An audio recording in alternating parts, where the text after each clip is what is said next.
legal practices for tech and finance in LATAM. Crypto, AI, BaaS, open finance, and more.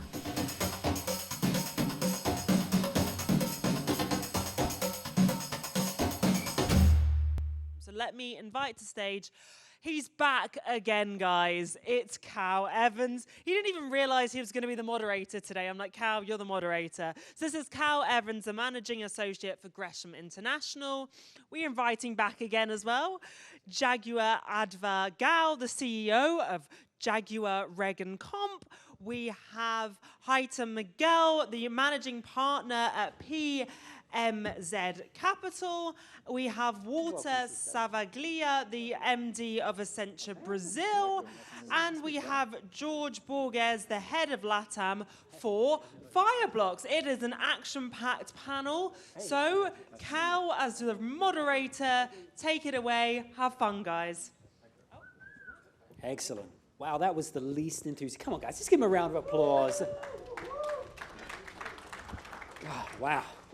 You are this. Listen, it's not a funeral. It's not a doctor's office. We can, we can make this more exciting. Okay, cool.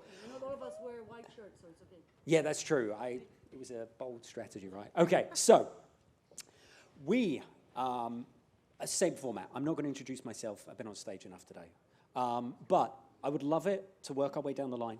I'll let you guys introduce yourselves, and then I'll start firing some questions at you. So, Jaguar, you can go again, because I think some more people have joined us, but I've been on enough. So, Jaguar, you can start, and then we'll work our way down. All right. Well, I think that should work. all right. Okay. Hi there. I'm Jaguar-Adva, CEO of Jaguar Reg Comp, Jaguar Lawyers and CPAs.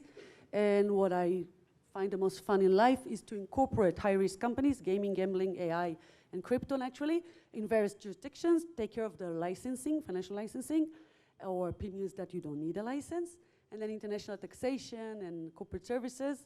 And when needed, and often it is needed, I love fighting the banks and persuading them to change their opinion. And I train regulators around the world in several countries about crypto, AML, crypto taxation, and AI regulation regarding taxes and stuff. So I think I take the fun part and I'm bridging it to the old world. Awesome. You say you love it. I love it. You don't have really. to lie to these people. I can't believe I get paid for that, really. Seriously. Hi everyone, I'm Jorge Borges. I'm the head of LATAM for Fireblocks. Fireblocks is an Israeli-American company.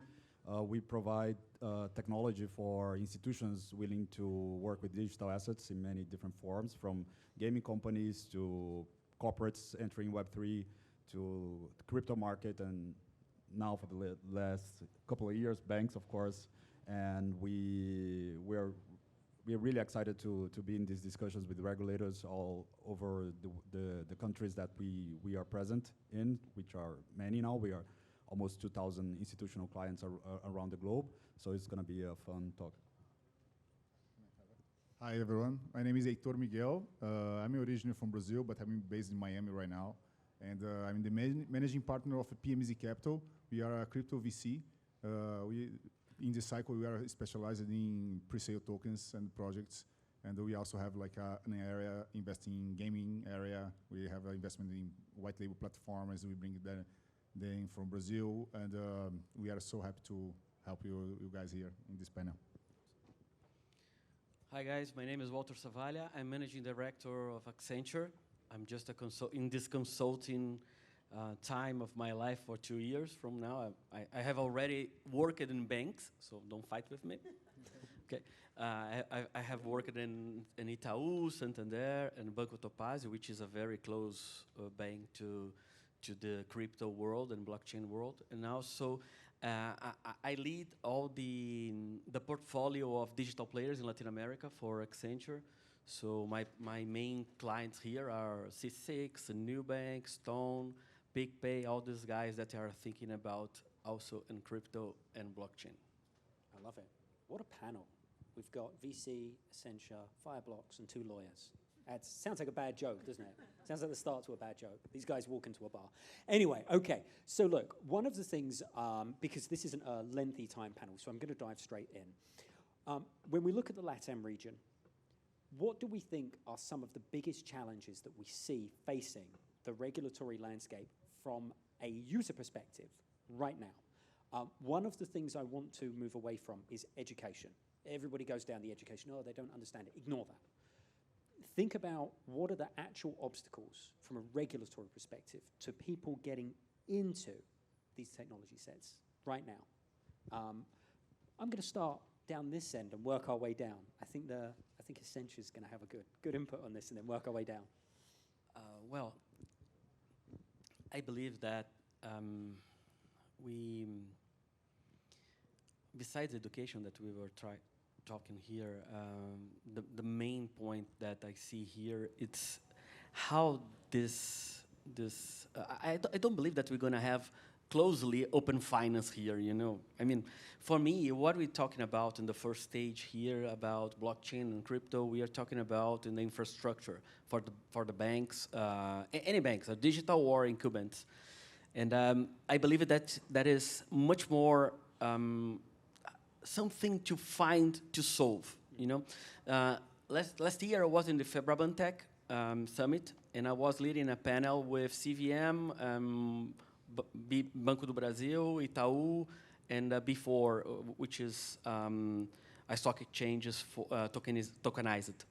And we were discussing, okay, it's nice, it's great. I mean, I love to do with cards receivables, some stuff in tokenization, but what really which problem we do have really to solve? And I believe that for the regulators that are, we know that the central bank is trying to push harder and harder, but I believe that the industry needs to find a problem to solve it. And I mean, we have, of course, now Itaú is selling crypto based on their token, their company, Leaky. But I mean, it's not a problem to solve, you know. I mean, they have some problems, that they are losing some money, but I mean, that's not a problem, the market problem to solve. So I believe that the biggest impact here is to find something to solve and then regulate it. I mean, I don't like the idea to try to find a regulation and then try to fit a problem on this. Yeah. So round pegs and round holes, as we say, right? Let's identify the problems and come up with solutions for it. Okay, I like that. Maybe you want to put a little bit more of a fun spin on it. I love fun, guys, by the way. I'm a man after my own heart. So maybe put a spin on it that way, right? Some of the obstacles that you see, you know, some of the challenges that you face, like why is this here? Why is this a problem for me? All right. I think I'm going to highlight a very good problem, in my opinion, that can pop up like last week. We had like a new portaria, new rule that is involving for the gambling law in Brazil. And for our surprise, crypto is not allowed. Yeah, really. That's because we are in a trending that crypto is going to be authorized and allowed all around the world, and like a public mass adoption is coming. But this new rule from the last week, basically, I shared it in our group here in WhatsApp. But when you see, let's say, for gambling Brazil, we are like in a path for the good regulation, the country that is like is a trending for gambling website and volume and everything. But now they release saying like crypto is not allowed because, of course, centralization, right? They don't like the centralization of the governments, but I think they can find a way to include crypto. Otherwise, my fear is that we are opening a black market, okay? Because instead of regulating, facilitate the users, that's your question, the user cannot more bet on crypto in Brazil as soon as the regulations are in place. And in my opinion, that's the most, how can I say, we are back in time, right? Sure. Yeah, and then, in my opinion, they could like try to release. I heard that we have also like in our legislative house in Brazil, people trying to fix this, right?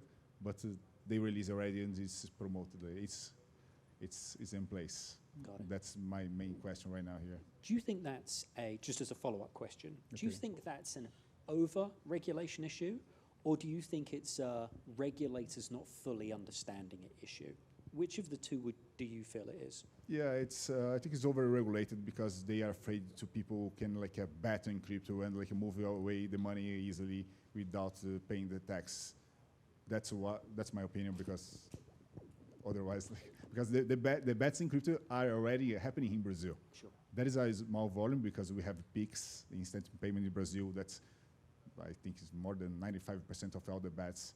But see, if you are in crypto area, as I think everybody here are, you can imagine that crypto could like help more instead of like you banned crypto for betting and open up very huge black market in this new regulation path.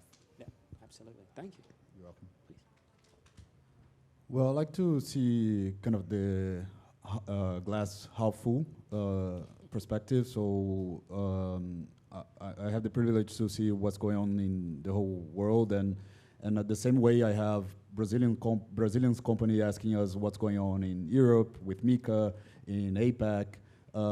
I have equally the same amount of global companies asking about these positive ecosystem we have here in LATAM, right? Mm-hmm. And I think that in terms of application, LATAM is far ahead because the solutions that are built here in Latin America, they're already like application solutions, you know, like we have fast adoption, so we are way ahead in terms of, let's say, there is appetite from users to experiment with these new ways, right? So, of course, you have different use cases. If you take Brazil, Argentina, Colombia, Mexico, different challenges as well. But I think that the main challenge with regulation is there's regulation, there's law, right? And regulation is you have this framework that is existing, and how do you bring this breakthrough technology to fit into what exists? So what we can save time and discussions and just make it work with what already exists. So that's the first approach, right? Because other than that, you have to create new laws. And creating new laws in every country, and most of you here in Brazil knows how it is in our country, it's a challenge, and it takes years, right?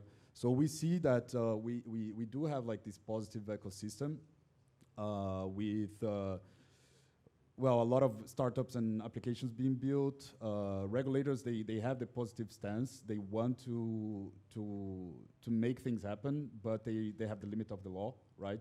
And they have to bring they have to bring instructions within that protects all the, here in Brazil, 210 million customers they have, right? All the citizens.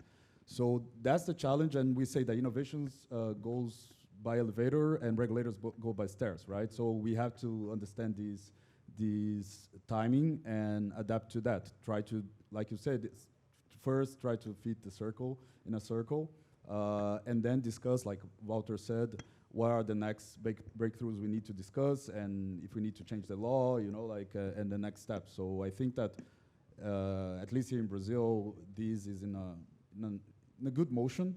It's never as fast or as perfect as we expect, but it's in a good motion. We have the VASP regulation coming this year. We already have a first public consultation. We're going to have a second one. We expect something official this year. Betting also, there's a positive stance towards allowing and regulating at least an initial framework to supervise these new interesting markets. So yeah, that's my half full glass to you. I like it. And are the regulators here quite receptive? Are they quite, you know, open to people being vocal, or is it very much, as was being said, you know, we think we found a problem, maybe we'll fix it, and so we end up with things like, you know, crypto being left out. Are they receptive, or are they just, you know, kind of doing what a lot of politicians do and doing what they think's right? They are very receptive because they want to learn. They want to learn everything about the technology and its frontiers. But at the same time, they want to learn not because they want to allow everything, but they want to know what this is about and then create a framework around it, right? But they are very receptive. Of course, as a technology provider, we are more neutral, so we don't have an agenda to push. So we have more like an educational kind of exchange of how things are done, the nature of the technology, and so on. And it can be a bit more challenging if you are a company with interested and that might be regulated by them tomorrow to just go and do like a public consultation with them. And sometimes you're afraid of what might come next, right? So that's part of what we do here or in the markets that we are present is, you use us as the interface. We do events, we invite the regulators. So use us as an interface to ask the questions and to talk to them because we are unbiased. But they are very receptive. So compared to other countries, we did an event that we had like CVM and central bank on the same stage, and our founder was here, and he was like, you know what's happening here is like having the SEC and the Fed on the same stage, and not even Joe Biden can do that. So that's just a fundamental difference that we have here in Brazil in terms of approach from the regulator. Can I add just one thing here, what you're saying? We are really close to the regulators. They are buying some consulting times with us and others. And I mean, they are really, really open, and they are eager to understand better what they can do for the market. My only point here, it's the end of the time of Roberto Campos in the central bank. For me, this is gonna be something gonna be strange for us because he's pushing harder and harder the tokenizing and all this stuffs here in Brazil, and I'm really concerned about what you're gonna have next year from. Interesting. Okay. Yeah. No. Thank you, Walter. Jaguar. I got 2 points to mention. Usually, in my old days of running startups, we used to say that the startup first needs to find a problem to solve, otherwise it will not exist, right? However, I'm referring to your point of view that you said initially, that we don't have a problem here. But reality proves otherwise. The market is huge, and it's increasing for the last 15 years, amazingly. Therefore, I would claim that there is a problem, or actually I see 2 problems that market answers, but the fact that we might not be able to analyze what the problems are, doesn't mean that they don't exist, because the solutions are there. So I would take 2 points. One of them would be, the theoretical point of view of Bitcoin would be to help the unbanked, to not have any authority, to have freedom of property, freedom of speech, or freedom of transaction, financial freedom, no sovereignty, everyone has it, everyone can do it.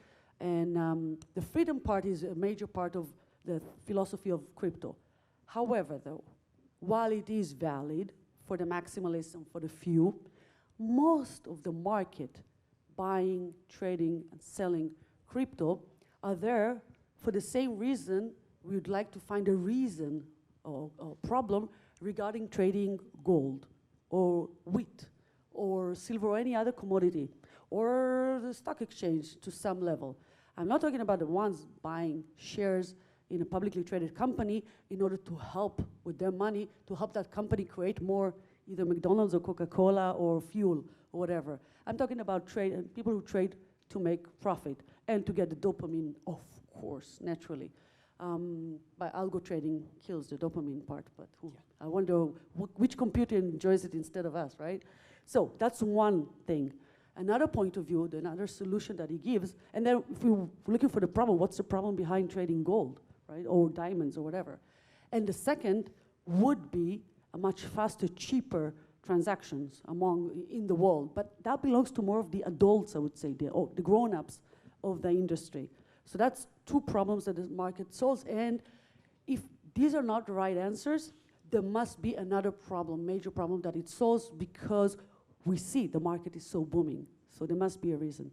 I also want to refer to one of the points you mentioned regarding why would crypto assets why were they left behind? Because they want to control the tax, and the government is afraid that they won't be able to tax. Basically, in tax philosophy, when you want to get more tax revenues, you could either raise the tax percentages, but that creates rage within the public. Politicians do not want any rage, right? And people hate them that way. So the best way to do it, and everybody would love you for that, is to increase the base of the taxation. And without a crypto asset, they're losing that. Not only they're losing that to the black markets. And so I believe, in my humble opinion, that it wasn't tax reasons. It would be more anti-money laundering related or terror financing issues and blames of other Western countries that this government might or may not be able to enable that. And now, from my experience, when I was sent as an advisor to several governments and authorities in the world to teach them about crypto taxation, crypto anti-money laundering and law enforcement, I was sponsored for these countries not by themselves, by the European Union, which had an interest to have other countries be more informed about this so that their citizens and their players will not go off the road to such countries. So that is an answer to that. And because you mentioned education, then, educating them, then, I can only agree because when we mentioned we're not going to be talking about education. And I believe the challenges are basically, there's a difference of opinions between regulators and clients.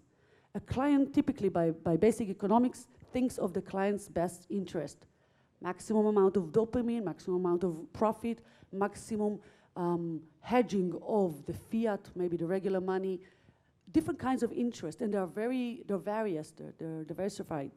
And regulators, however, they have one main goal: protect the silly public from fraudsters, from things that are too complicated for a simple investor, protect that and avoid trouble and keeping conservatism.